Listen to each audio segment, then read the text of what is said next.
أشهد أن لا إله إلا الله وحده لا شريك له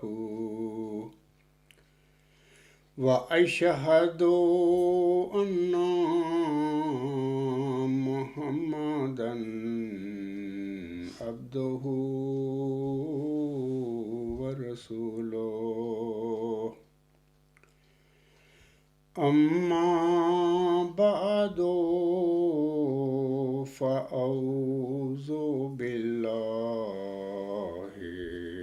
من الشيطان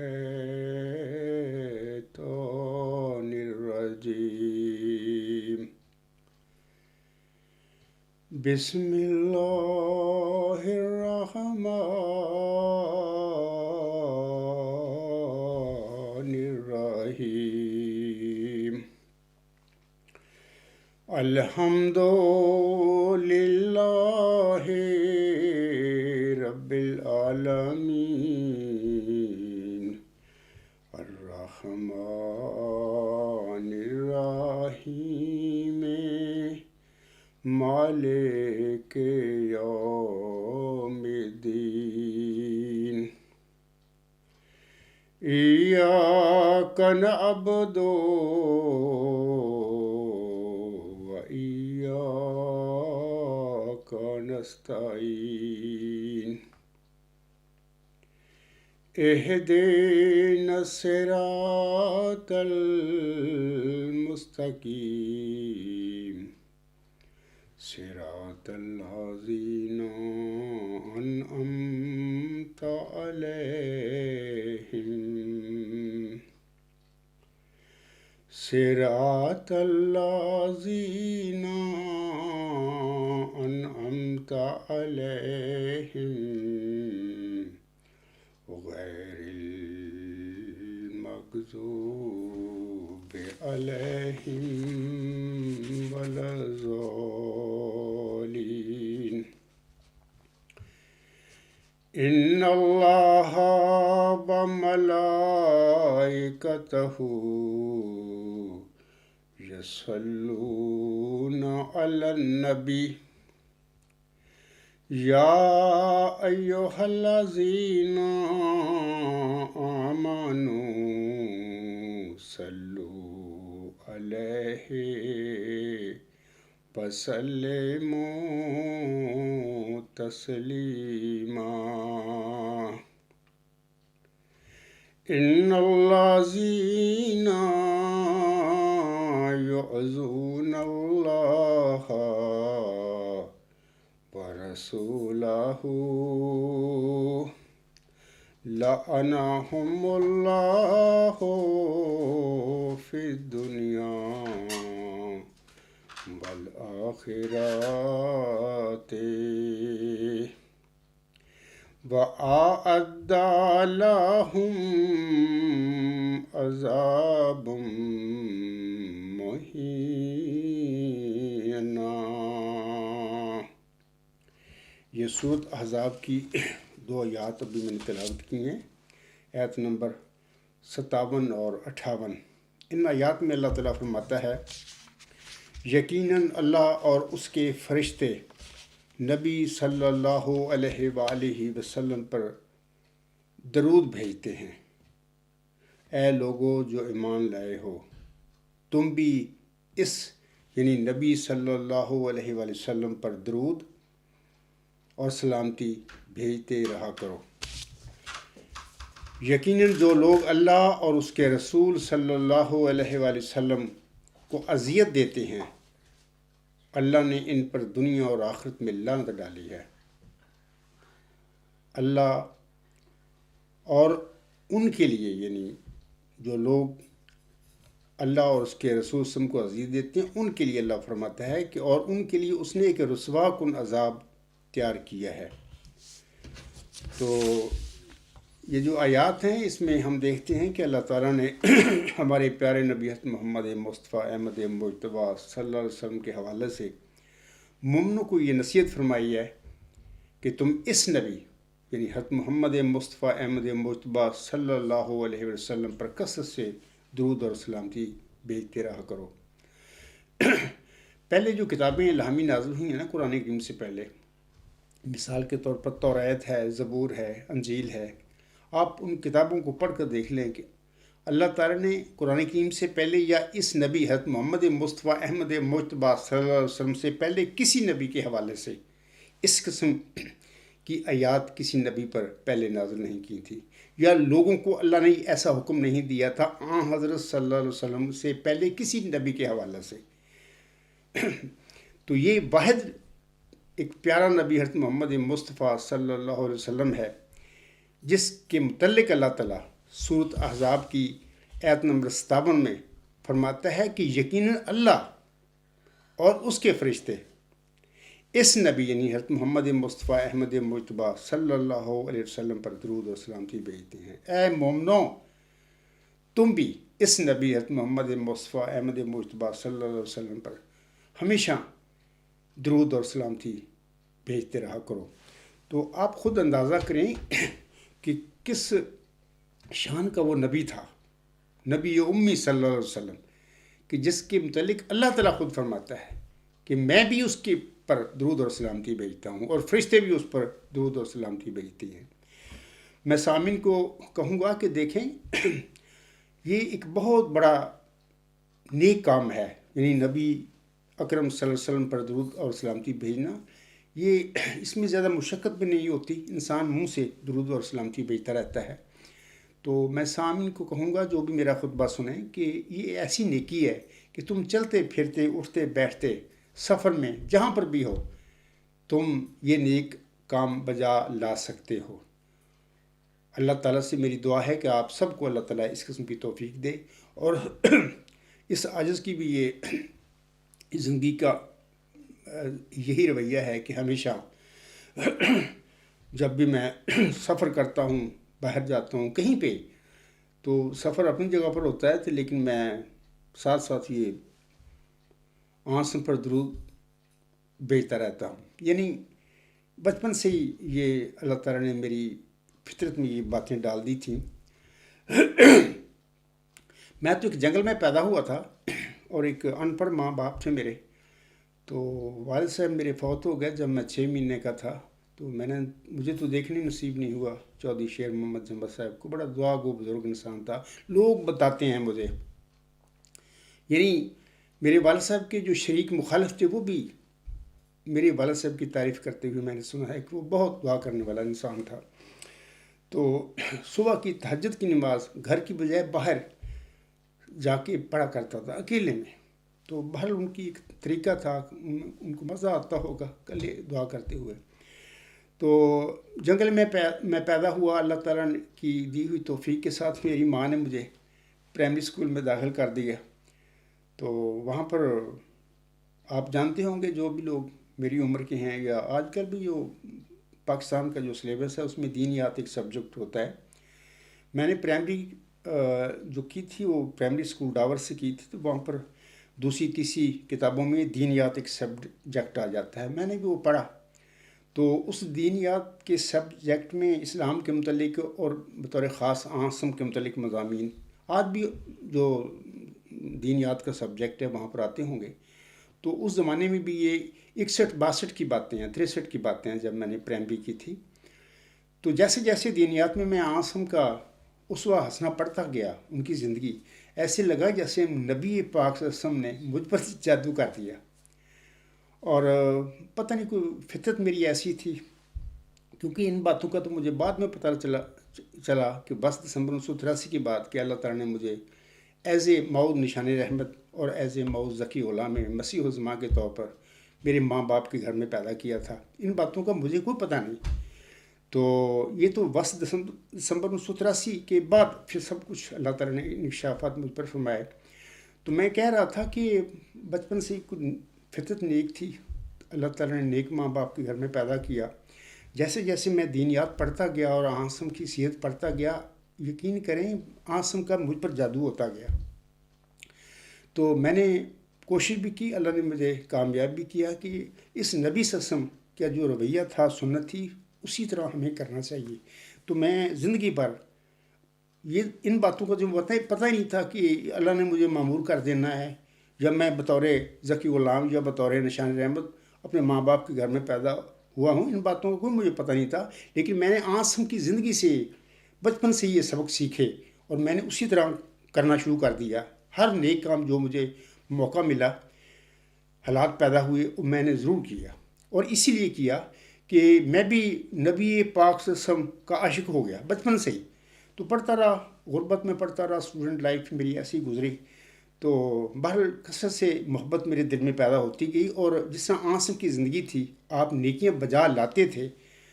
تو اللہ نے مجھے بھی بڑی توفیق دی، پہلی زندگی ایسی میری گزری، تو اس طرح میں کرنے کی کوشش کرتا رہا۔ اور پھر یہ 22 دسمبر 1983 کو جو واقعہ ہوا، وہ ایسا سخت واقعہ تھا جس نے مجھے میری بنیادوں سے ہلا دیا۔ وہ ایسا واقعہ تھا کہ یعنی جیسے غار حرا میں سب سے پہلے عاصم پر وحی نازل ہوئی تھی، تو دیکھیں نا وہ کتنا بڑا جگرے والا انسان تھا، ان پر بھی گھر آ کے گھبراہٹ طاری ہو گئی تھی۔ اس نے بھی جب واپس گھر آئے تو اپنی زوجہ محترمہ رضی اللہ تعالیٰ عنہ سے کہا کہ ختیجہ مجھے کمبل اڑا دو۔ تو پھر بعد میں پھر وہ جب عاصم کو اطمینان ملا تو انہوں نے بتایا کہ میرے ساتھ کیا ہوا۔ تو یہ وحی اور الہام کا جو واقعہ ہوتا ہے، لوگ ایسی باتیں کرتے ہیں، الہام وحی کی باتیں کرتے رہتے ہیں، اب لوگوں کو پتہ نہیں ہے کہ جب اللہ کا کلام کسی انسان پر نازل ہوتا ہے، اس انسان کی کیا کیفیت ہوتی ہے۔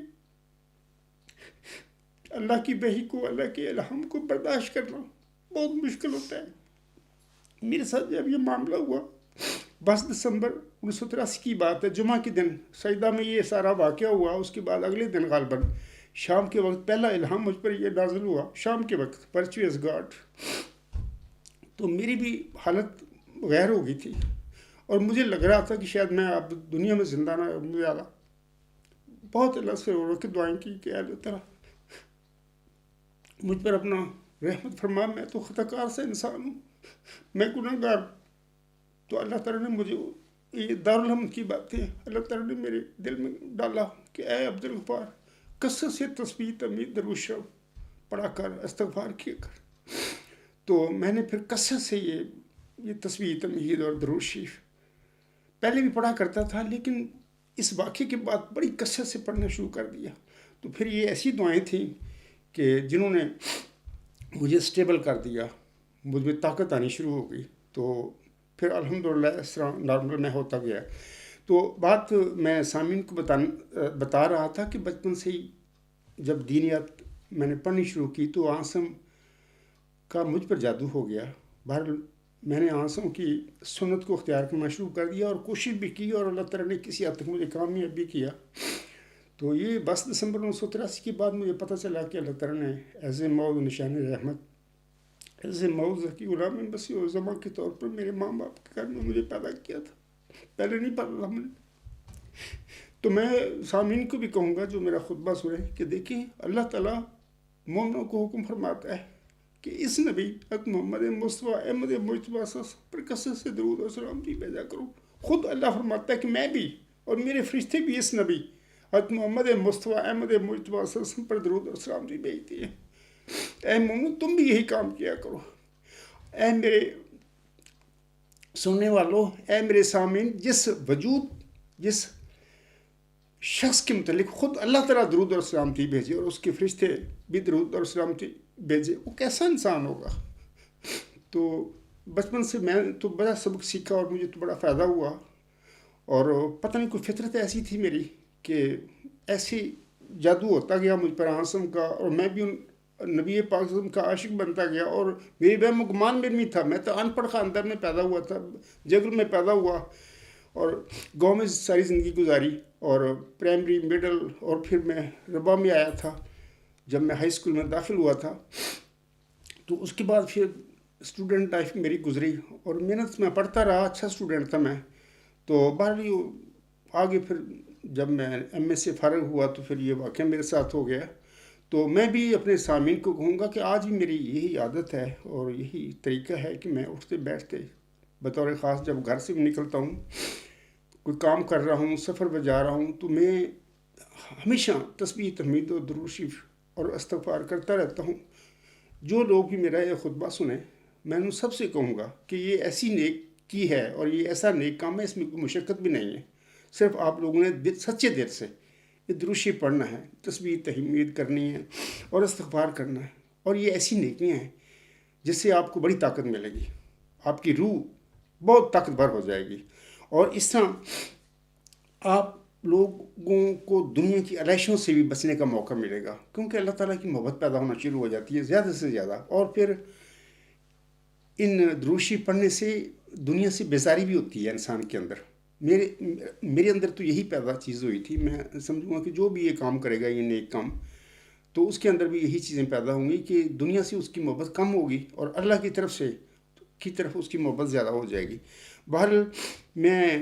کہوں گا کہ جیسے اللہ فرماتا ہے کہ اللہ اور اس کے فرشتے اس نبی حضرت محمد مصطفیٰ احمد مجتبیٰ صلی اللہ علیہ وسلم پر بھی درود اور سلامتی بھیجتے ہیں. اے مومنو تم بھی یہی کام کرو اور کثرت سے کرو. تو میں اپنے سننے والوں کو کہوں گا کہ آپ لوگ بھی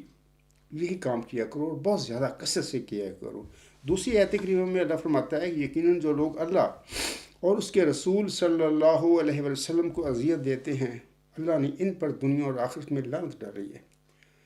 اور ان کے لیے اس نے ایک رسوا کن عذاب تیار کیا ہے. یہاں پر تو بطور خاص اللہ تعالیٰ نے آسم کا ذکر فرمایا ہے کہ اس رسول صلی اللہ علیہ وسلم، لیکن میں آپ لوگوں کو کہوں گا کہ ہر زمانے کا مرسل جو ہوتا ہے جس کو اللہ معمور فرماتا ہے، آسم کے بعد امت محمدیہ میں تو ہر جو معمور من اللہ بنا، جس کو اللہ نے اپنی رحمت کی چادر میں لپیٹا معمور فرمایا، اس نے آسم کی برکت سے یہ نعمت پائی. اور حضرت مرزا صاحب صاحب کے بعد احمدیہ جماعت احمدیہ میں اس عاجز نے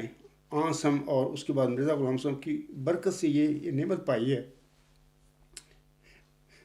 تو یہاں پر اللہ فرماتا ہے جو لوگ اللہ اور اس کے رسول صلی اللہ علیہ وسلم کو اذیت دیتے ہیں اللہ نے ان پر دنیا اور آخرت میں لعنت ڈال رہی ہے.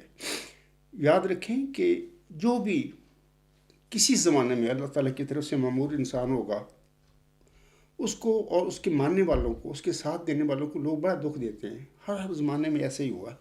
اور میرے ساتھ بھی اسی طرح ہو رہا ہے. لیکن اللہ تعالیٰ فرماتا ہے کہ یقین جو لوگ اللہ اور اس رسول صلی اللہ علیہ وسلم کو اذیت دیتے ہیں اللہ نے ان پر دنیا اور آخرت میں لعنت ڈالی ہے. یاد رکھیں کہ جو بھی اپنے وقت کے مرسل کو اذیت دے گا، دکھ دے گا، اخراج مقاطع کرے گا، اللہ ان کے ساتھ یہی کام کرے گا کہ ان پر دنیا اور آخرت میں لعنت ڈال دے گا. اور ان کے لیے اللہ تعالیٰ فرماتا ہے کہ اس نے ایک رسوا کن عذاب تیار کیا ہے. آسم کے متعلق تو بطور خاص ہے ہی ہے. آسم کی غلامی میں کھڑے ہونے والے جو لوگ ہیں بطور رسول امت محمدیہ میں، بطور امتی رسول امتی نبی کہہ لیں، یہ جو بھی مجدد کہہ لیں، ان کے ساتھ بھی جو لوگ ان کی مخالفت کریں گے، ان کو اذیت دیں گے، دکھ دیں گے، اخراج مقاطع کریں گے، ان کے ساتھ بھی اللہ تعالیٰ ایسے ہی کرے گا کہ اللہ تعالیٰ ان پر بھی دنیا اور آخرت میں لعنت ڈالے گا اور ان کے لیے ایک رسوا کن عذاب تیار کر دے گا. تو لوگوں کو چاہیے کہ مخالفین جو ہیں، مطلب غیر مسلم جو ہیں، ان کو بھی چاہیے کہ محمد عربی صلی اللہ علیہ وسلم کے حوالے سے بد زبانی نہ کیا کریں. وہ ایسا عظیم نبی تھا اور آج بھی وہ زندہ نبی ہے کہ اللہ خود اپنے کلام میں، اپنی وحی میں فرماتا ہے کہ اللہ اور اس کے فرشتے اس نبی حضرت محمد مصطفیٰ احمد مجتبیٰ صلی اللہ علیہ وسلم پر درود اور سلامتی بھیجتے ہیں. میں وہ غیر مسلموں سے، یہودیوں سے کہوں گا، عیسائیوں سے بھی کہوں گا، جو باقی ماننے والے مذاہب کے لوگ ہیں، کہ پہلی جو کتابیں نازل ہوئی تھیں ان میں سے آپ دکھا دیں مجھے کسی نبی کے حوالے سے اللہ تعالیٰ نے کسی الہامی کتاب میں ایسی کسی نبی کے متعلق یہ فرمایا ہو کہ اللہ اور اس کے فرشتے اس نبی یعنی محمد صلی اللہ علیہ وسلم سے پہلے کسی نبی کے حوالے سے اللہ نے کوئی ایسی بات نہیں کہی. یہ صرف نبی پاک صلی اللہ علیہ وسلم کے حوالے سے اللہ تعالیٰ نے اپنی کلام میں، اپنی وحی میں، قرآن مجید میں یہ تعریفی کلمات بیان فرمائے ہوئے ہیں. باہر لوگوں کو چاہیے اس سے فائدہ اٹھائیں. اس سے دو طرفہ فائدہ ہوں گے جب آپ درود اور سلامتی آسم پر بھیجیں گے. ایک تو پیارے نبی حضرت محمد مصطفیٰ احمد مجتبیٰ صلی اللہ علیہ وسلم کے مقام بڑا بلند ہوں گے. ساتھ ہی جو درود بھیجنے والا ہے اس پر بھی اللہ تعالیٰ مغفرت کی چادر لپیٹتا چلا جائے گا، اس کی خطائیں معاف کرتا چلا جائے گا اور اس کا بھی مقام بلند کرتا چلا جائے گا، روحانی مقام. تو بہرحال اس سے بڑے فائدے ہیں، اور جو بھی میرے سننے والے ہیں میں ان سب سے درخواست کروں گا کہ پیارے نبی حضرت محمد مصطفیٰ احمد مصطفیٰ صلی اللہ علیہ وسلم پر کثرت سے درود اور سلامتی بھیجا کریں، اس کا آپ لوگوں کو بہت فائدہ ہوگا۔ تو میں حضرت مرزا غلام صاحب کا کوئی ایک دو حوالے بھی پڑھنا چاہتا ہوں، آپ لوگوں کو بتانا چاہتا ہوں کہ حضرت مرزا غلام صاحب اسی آیت جو سورۃ احزاب آیت نمبر 57 ہے، اس کے حوالے سے فرماتے ہیں۔ یہ جو حوالہ ہے ان کا، یہ چشمہ معرفت روحانی خزائن جلد 23 صفحہ 301 302 پر اتحاجان کے حضرت مرزا غلام احمد علیہ السلام فرماتے ہیں، دنیا میں کروڑ ہا ایسے پاک فطرت گزرے ہیں اور آگے بھی ہوں گے، لیکن ہم نے سب سے بہتر اور سب سے اعلیٰ اور سب سے خوب تر اس مرد خدا کو پایا ہے جس کا نام محمد صلی اللہ علیہ وسلم۔ ان اللہ و ملائکتہ یصلون علی النبی یا ایھا الذین آمنوا صلوا علیہ وسلموا تسلیما۔ ان قوموں کے بزرگوں کا ذکر تو جانے دو جن کا حال قرآن شریف میں تفصیل سے بیان نہیں کیا گیا، صرف ہم ان نبیوں کی نسبت اپنی رائے ظاہر کرتے ہیں جن کا ذکر قرآن شریف میں ہے، جیسے حضرت موسیٰ، حضرت داؤد، حضرت عیسیٰ علیہ السلام اور دوسرے انبیاء۔ سو ہم خدا کی قسم کھا کر کہتے ہیں کہ حضرت صلی اللہ علیہ وآلہ وسلم دنیا میں نہ آتے اور قرآن شریف نازل نہ ہوتا، اور وہ برکات ہم بچشم خود نہ دیکھتے جو ہم نے دیکھ لیے، تو ان تمام گزشتہ انبیاء کا صدق ہم پر مشتبہ رہ جاتا، کیونکہ صرف قصوں سے کوئی حقیقت حاصل نہیں ہو سکتی، اور ممکن ہے کہ وہ قصے صحیح نہ ہوں، اور ممکن ہے کہ وہ تمام معجزات جو ان کی طرف منسوب کیے گئے وہ سب مبالغات ہوں، کیونکہ اب ان کا نام و نشان نہیں، بلکہ ان گزشتہ کتابوں سے تو خدا کا پتہ بھی نہیں لگتا، اور یقیناً سمجھ نہیں سکتے کہ خدا بھی انسان سے ہم کلام ہوتا ہے، لیکن حضرت صلی اللہ علیہ وآلہ وسلم کے ظہور سے یہ سب قصے حقیقت کے رنگ میں آ گئے۔ اب ہم نہ کال کے طور پر بلکہ حال کے طور پر اس بات کو خوب سمجھتے ہیں کہ مکالمہ الہیہ کیا چیز ہوتا ہے، اور خدا کے نشان کس طرح ظاہر ہوتے ہیں، اور کس طرح دعائیں قبول ہو جاتی ہیں، اور یہ سب کچھ ہم نے حضرت صلی اللہ علیہ وسلم کی پیروی سے پایا، اور جو کچھ قصوں کے طور پر غیر قومیں بیان کرتی ہیں وہ سب کچھ ہم نے دیکھ لیا۔ بس ہم نے ایک ایسے نبی کا دامن پکڑا جو خدا نما ہے۔ کسی نے یہ شعر بہت ہی اچھا کہا ہے، محمد صلی اللہ علیہ وآلہ وسلم عربی بادشاہ ہر دوسرا، کرے ہے روح قدس جس کے در کی دربانی۔ اے خدا، اسے خدا تو نہیں کہہ سکوں، اسے خدا تو نہیں کہہ سکوں، یہ کہتا ہوں کہ اس کی مرتبہ دانی میں ہے خدا دانی۔ واقعی اس میں کوئی شک والی بات نہیں، جس نے بھی یہ شعر کہا ہے کہ جتنا بھی انسان نبی پاک صلی اللہ علیہ وسلم پر درود اور سلامتی بھیجتا ہے اس کی محبت میں فنا ہوتا جاتا ہے، وہ اتنا ہی اللہ تعالیٰ کے نزدیک ہوتا جاتا ہے بندہ۔ تو الحمدللہ میں تو خود اس میں صاحب اب تجربہ ہوں۔ ایک ضمنی سی بات بتا دیتا ہوں کہ میں زندگی میں نا اسٹوڈنٹ لائف میں بھی کبھی میں نے تبلیغ نہیں کی، مطلب کہ احمدیت کی تبلیغ کرتا پھروں یا اسلام کی۔ میں اپنی زیادہ تر اپنی اسٹوڈنٹ جو اپنا ہوتا ہے اس کی پڑھنے لکھنے کام کی طرف میں رہتا تھا زیادہ، لیکن کوشش ہمیشہ یہی تھی کہ میں آسم کا اسوہ حسن جو سیرت ہے اس پر عمل کرنا چاہیے، یعنی آسم جیسا تو نہیں ہم بن سکتے، لیکن ان کے نمونے کی پیروی کرنا، کوشش کرنے میں تو حرج نہیں نا، کرنا چاہیے انسان کو۔ میں نے بھی کی اور الحمدللہ کسی حد تک کامیاب بھی ہوا۔ میں ایک چھوٹی سی بات بتا دیتا ہوں اپنی زندگی کا۔ جب میں اسٹوڈنٹ لائف لاہور میں پڑھا تھا نا، پنجاب یونیورسٹی میں، تو میں بھی دارالحمد میں تھا، وہیں پہ یہ میرا روحانی واقعہ میرے ساتھ ہوا۔ تو 2-2.5 سال میں دارالحمد میں رہا تھا، تو وہاں پر اور بھی ہمارے اسٹوڈنٹ تھے، پڑھتے تھے پنجاب یونیورسٹی میں۔ میرے بعض دوست تھے، بہت زیادہ دوست تھے۔ تو میں بتاتا ہوں کہ بعض لوگ غیر بھی جو دوست نا میری کلاس فیلو کبھی کبھی آیا کرتے تھے میرے دارالحمد میں مجھے ملنے کے لیے، میں بھی کبھی کبھی جایا کرتا تھا ان کو، جو نیو کیمپس وہاں پہ ہاسٹل ہے پنجاب یونیورسٹی کے۔ تو جب وہ آتے تھے نا کہ میرے ایسے بعض احمدی دوست تھے کہ وہ گیٹ سے داخل ہوتے ہی ان کو پکڑ لیتے تھے، تو وہاں سے تبلیغ شروع، تبلیغ کرتے کرتے ہیرو میرا سرونٹ کوارٹر میں زیادہ تر میں رہا ہوں، تو میرے کوارٹر میں آ جاتے تھے، سرونٹ کوارٹر میں بیٹھتے تو ان کی تبلیغ جاری ہوتی تھی۔ تو میں اچھی طرح یاد ہے ایک دفعہ میرا ایک کلاس فیلو، وہ سیالکوٹ کا ہے، آج کل تو شاید وہ بھی ریٹائر ہو گیا، وہ پروفیسر، میں ملا ہوں جا کے، وہ تھے سیالکوٹ میں کسی کالج میں۔ ایک دفعہ وہ میرے پاس آئے ہوئے تھے، تو میرا ایک احمدی دوست جو ہم دارالحمد کے بھی رہنے والے تھے، وہ اس نے تبلیغ شروع کی ہوئی، اس نے یہ بات کہی، پتہ نہیں اس نے میرے وجود میں کیا دیکھا، وہ میرا غیر احمدی کلاس فیلو تھا، اس نے اس بندے کو کہا جو تبلیغ کر رہا تھا، میں اس کا نام نہیں لیتا، پردہ پوشی اچھی ہے، آج کل وہ ختم نبوت جا کر بیٹھا ہوا ہے، تو اس نے اس سے کہا کہ دیکھ کہ یہ جو تم تبلیغ کر رہے ہو نا، مجھ پر کوئی اس کا اثر نہیں، تو آپ کی تبلیغ سے میں احمدی نہیں ہونے والا۔ اس نے یہ کہا، مجھے اچھی طرح یاد ہے کہ سر میں یہ جب بندے کو پاس آتا ہوں نا،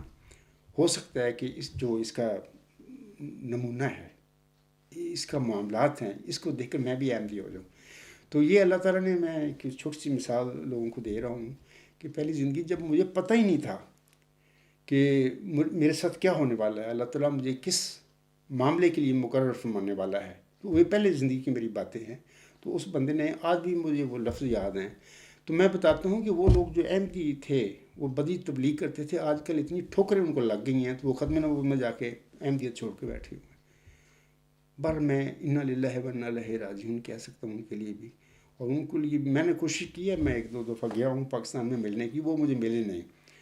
میں سمجھتا ہوں جان کی نہیں وہ مجھے ملے، وہ جانتے تھے، وہ سارے مطلب کہ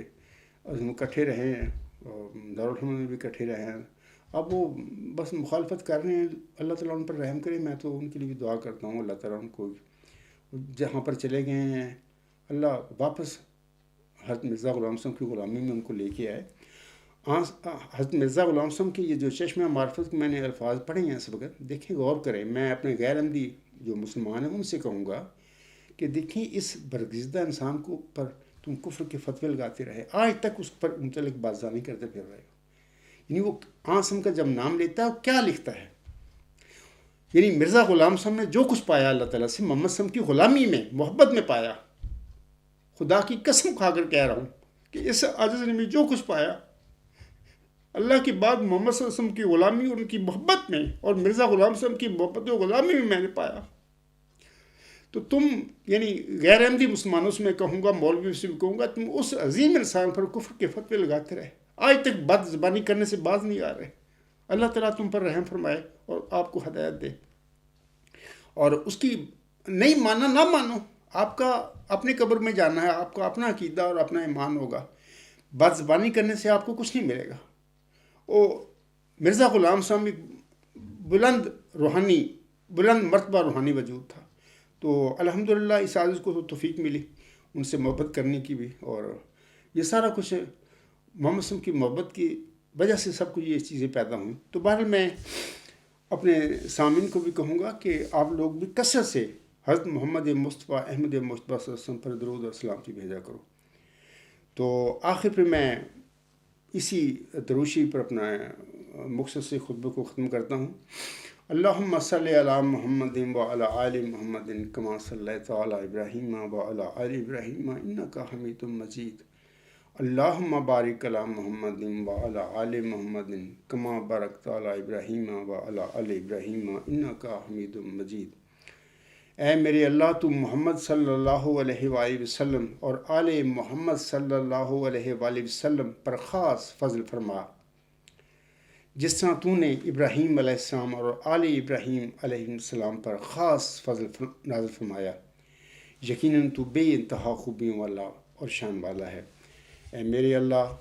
تو محمد صلی اللہ علیہ وآلہ وسلم اور آل محمد صلی اللہ علیہ وسلم پر برکتیں نازل فرما، جس طرح تو نے ابراہیم علیہ السلام اور آل ابراہیم علیہ السلام پر برکتیں نازل فرمائیں، یقیناً تو بہت بے انتہا خوبیوں والا اور بڑی شان والا ہے۔ اسی پہ میں اپنا مختصر خطبہ ختم کرتا ہوں۔ اللہ تعالیٰ کرے آپ لوگوں کی توفیق ملے نبی پاک صلی اللہ علیہ وسلم پر درود بھیجنے کی، زیادہ سے زیادہ مجھ کو بھی توفیق ملے، اور یہ ایک ایسی نیکیوں کا خزانہ ہے کہ اللہ تعالیٰ آپ سب کی بھی قسمت میں کرے، اور اس عجز کو بھی زیادہ سے زیادہ اللہ تعالیٰ کی تعریف کرنے کا اور درود شریف پڑھنے کا اور استغفار کرنے کا موقع ملے ہے۔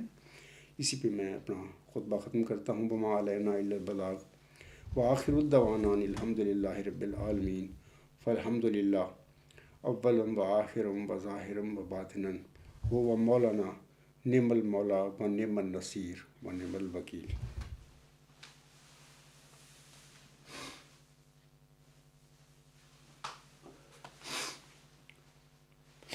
الحمد للہ نحمدہ ونستعینہ ونستغفرہ ونؤمن بہ ونتوکل علیہ ونعوذ باللہ من شرور انفسنا ومن سیئات اعمالنا۔ من یہدہ اللہ فلا مضل لہ ومن یضللہ فلا ہادی لہ، ونشہد ان لا الہ الا اللہ ونشہد ان محمدا عبدہ ورسولہ۔ عباد اللہ رحمکم اللہ،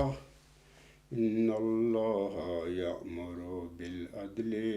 والإحسان وإیتاء ذی القربى وینہی عن الفحشاء والمنکر والبغی یعظکم لعلکم تذکرون۔ اذکروا اللہ یذکرکم وادعوہ یستجب لکم ولذکر اللہ